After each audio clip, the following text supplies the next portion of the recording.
Welcome to Dr. Kanta Butra's Public Awareness Series. Hello friends, first week of nutrition चल रहा है और menopause पे बात नहीं, ऐसे कैसे? मिनोपॉज, आप देखिए, प्यूबर्टी से मिनोपॉज, इसके बीच वाला पीरियड, ये लेडी, हाथ देखिए इसके कितने सारे हैं, मतलब उसका दिल, दिमाग और शरीर चरम सीमा पे काम कर रहा है। दिमाग मल्टीटास्किंग कर रहा है और दिल और शरीर उसके साथ पूरा साथ दे रहा है। क्यों? उसके पास सुपर पावर है हॉर्मोन्स की, इसलिए उस सुपर पावर के कारण उसको लकवन और हार्ट अटैक जैसी बीमारियों से प्रोटेक्शन मिलता है, इम्यूनिटी मिलती है, और उसके सिवा उसको भूलने की बीमारी भी नहीं होती, इसलिए तो इतनी सारी चीज़ें ध्यान में रखती है। उसके बाद menopause, slow down, my God, बहुत सारी प्रॉब्लम लेडीज़ में, नींद नहीं आती, काफ़ी बार वजन बढ़ने लग जाता है, मन नहीं लगता, डिप्रेशन आ जाता, कभी पसीना आ जाता, कभी घबराहट होती है, कुछ न कुछ होता रहता है और परेशान हो जाती है। ये दो पीरियड्स में जमीन आसमान का फर्क। सो मेनोपॉज कैसे मैनेज करें? आप बोलोगे हमें पता है, आराम पूरा करने का, सोशलाइजेशन करने का, रेस्ट लेने की, बराबर खाने का, पर बराबर खाने का यानी क्या खाने का?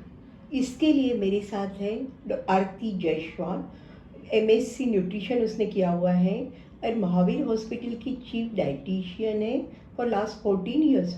उससे बेटर तो कोई हो ही नहीं सकता। सो आरती बेन। नमस्ते दोस्तों, न्यूट्रिशन डे चल रहा है और आज हमारा टॉपिक है मोनोपॉज। हर एक फीमेल को इस फेज से गुजरना पड़ता है जिसमें उसको काफ़ी सफ़र करना पड़ता है, पर अगर दोस्तों अच्छा न्यूट्रिशन साथ हो तो दुख की कोई बात ना हो, है ना दोस्तों। न्यूट्रिशन कितना इम्पोर्टेंट है लाइफ में।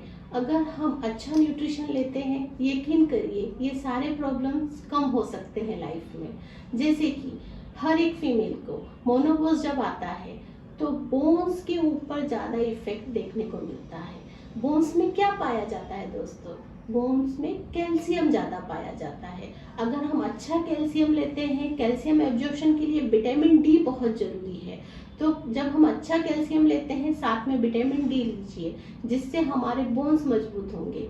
तो कैल्शियम किन किन चीज़ों में पाया जाता है दोस्तों? सबसे फर्स्ट आता है हमारा ग्रीन वेजिटेबल, काफ़ी अच्छा कैल्शियम होता है, आप ग्रीन सोर्स का यूज़ कर सकते हैं। कैल्शियम नट्स में काफ़ी अच्छा होता है, प्लांट बेस है, नेचुरल सोर्सेस है, नो साइड इफेक्ट्स। तो नट्स अपने लाइफ में डेली बेसिस पे यूज़ कीजिए। एटलीस्ट 40 to 50 ग्राम भी अगर हम डेली का नट्स लेते हैं ना दोस्तों, तो हमको कोई मेडिसिन की ज़रूरत नहीं पड़ेगी। ठीक है, कैल्शियम के लिए हम सभी प्रकार के सीड्स भी यूज़ कर सकते हैं।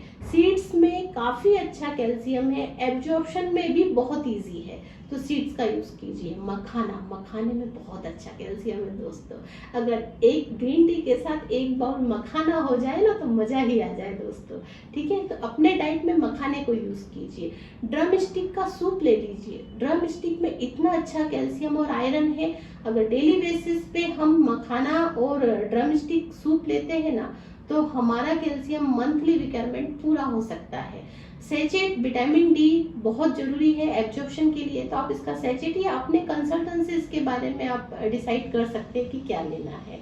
सेकेंड हम आते हैं वेजिटेबल के ऊपर। वेजिटेबल्स, ग्रीन लीफी वेजिटेबल्स में इतना ज़्यादा विटामिन, मिनरल्स एंड फाइबर है जो हमारा डाइजेस्टिव सिस्टम एक्टिव करता है। सारा रोल तो वही से है ना, क्योंकि अगर कोई भी फूड हम जब लेते हैं और वो अच्छे से डाइजेस्ट नहीं होगा तो लेने का कोई मतलब ही नहीं है।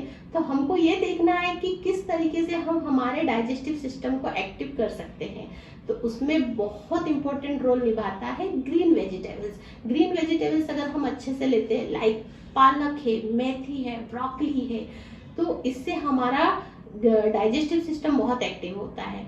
फ्रूट्स की अगर मैं बात करूँ दोस्तों, तो फ्रूट्स में भी इतना अच्छा विटामिन मिनरल्स है जो हमारे स्टमक को क्लियर करता है और डाइजेस्टिव सिस्टम को एक्टिव करता है। और जो लेडीज मोनोपॉज के दौरान जो सफ़र कर रही है, जिनमें वीकनेस ज़्यादा है, अगर वो डेली बेसिस पे फ्रूट्स लेते हैं तो उनको तरोताज़ा महसूस होता है। ऐसे कौन से फ्रूट्स है दोस्तों? गुआवा में इतना अच्छा विटामिन और मिनरल्स है, तो डेली बेसिस पे लेना चाहिए। ग्रीन एप्पल है, पेयर है, स्वीट लाइम है, जितने भी श्योर फूड है, खट्टे फल है, अगर ये डेली बेसिस पे ज्यादा मात्रा में होते हैं तो इसके कोई साइड इफेक्ट्स नहीं है और इसमें विटामिन मिनरल्स बहुत अच्छा है। और अगर मैं ऐसी बात करूं कि क्या नहीं खाना है, तो 3 चीजें तो हमको बिल्कुल हमारे को संभल के चलना चाहिए कि भाई ये 3 चीजें तो लेना ही नहीं है। वो है, जिसको साइलेंट किलर भी माना जाता है, वो है सॉल्ट, शुगर एंड मैदा।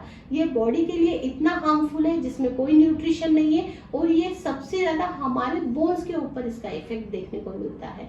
तो कोशिश करिए कि भाई ये 3 चीजें अपनी लाइफ में कम से कम हो। सही है, पर कभी कभी बाहर जाते तो खाने की इच्छा तो हो ही जाती है। हाँ, यस मैडम, सम टाइम अगर हम हेल्दी है और हम अपने आप को फिट रख रहे हैं और अगर हम डेली बेसिस पे अच्छा न्यूट्रिशन ले रहे हैं तो हमारी बॉडी हमको परमिशन देती है कि सम टाइम हम बाहर का खा सकते हैं। हाँ, वो सही बात है। और एक सवाल है, मेनोपॉज में आपने इतनी सारी खाने की चीज़ें बोली, वैसे हम लोग पहले भी रोटी खाते थे, ये खाते थे, वो खाते थे, तो कौन सी चीज़ खाने की कम करें? मैडम, अगर हम देखें तो आजकल जो हमारा कल्चर है काफी प्रोसेस फूड की तरफ जा रहा है। जंक फूड काफी कम कर दीजिए अपने डाइट में। पैकेट वाले आइटम जिसके अंदर कोई न्यूट्रिशन नहीं है, शुगर अपने लाइफ में से कट डाउन कर दीजिए। आप यकीन करिए कि जैसे ही ये चीजें आप बंद करेंगे, आप पहले से ज्यादा एनर्जेटिक अपने आप को महसूस करेंगे। ओके, तो मुझे लगता है अच्छी नींद भी आ जाएगी। अब अच्छा खाना खाओगे तो खास करके रात को बेटा दूध भी पी लेता हूँ। बिल्कुल बिल्कुल, क्योंकि कैल्शियम मिल्क और मिल्क प्रोडक्ट दोनों में काफी हाँ, अच्छा और होता है। इसमें क्या एक सीरोटोनिन होता है, Yes. इसके कारण भी नींद आ जाती है। तो मुझे लगता है मेनोपॉज मैनेज करने के लिए आरती बेन ने जैसे बताया है वैसे खाने का ध्यान रखो, जंक फूड का कंट्रोल करो। अच्छा, चाय कॉफी कितनी पीनी है वो नहीं बताया? चाय कॉफी में दोस्तों मैं आपसे कहना चाहूंगी कि चाय कॉफी जो अल्कोहल है, जो कैफीन वाली चीजें है, वो हमको कम से कम लेना चाहिए। जो अल्कोहल में चाय कॉफी सब में होता है, अगर आपको सीरियसली आदत है तो कम कर दीजिए। शुगर इंटेक कम कर दीजिए। अगर आपको 2 बार दिन में लेने की आदत है तो 1 बार कर दीजिए। ओके, कंट्रोल अच्छा है आरती बेन, आपने सब बंद करने का नहीं बोला। So thank you all. Thank you.